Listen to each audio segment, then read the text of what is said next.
بسم الله الرحمن الرحيم. يا أيها المزمل قم الليل إلا قليلا نصفه أو انقص منه قليلا أو زد عليه ورتل القرآن ترتيلا إنا سنلقي عليك قولا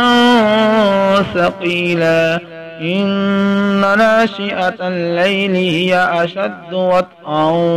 وأقوم قيلا إن لك في النهار سبحا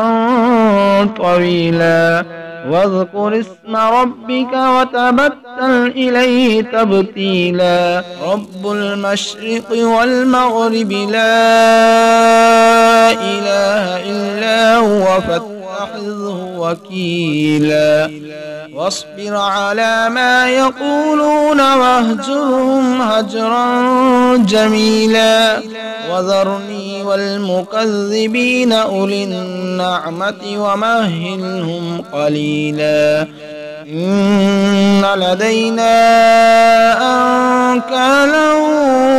وجحيما وطعاما ذا غصة وعذابا أليما يوم ترجف الأرض والجبال وكانت الجبال كثيبا مهيلا إنا أرسلنا إليكم رسولا شاهدا عليكم كما أرسلنا إلى فرعون رسولا فعصى فرعون الرسول فأخذناه أخذا وبيلا فكيف تتقون إن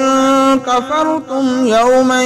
يجعل البلدان شيبا السماء منفطر به كان وعده مفعولا إن هذه تذكرة فمن شاء اتخذ إلى ربه سبيلا إن ربك يعلم أنك تقوم أدنى من ثلثي الليل ونصفه وثلثه وطائفة من الذين معك والله يقدر الليل والنهار علم أن لن تحصوا فتاب عليكم فاقرؤوا ما تيسر من القرآن علم أن سيكون منكم مرضى وآخرون يضربون في الأرض يبتغون من فضل الله وآخرون يقاتلون في سبيل الله فاقرؤوا ما تيسر منه وأقيموا الصلاة وآتوا الزكاة وأقرضوا الله قرضا حسنا وما تقدموا لأنفسكم من خير تجدوه عند الله هو خيرا وأعظم أجرا واستغفروا الله إن الله غفور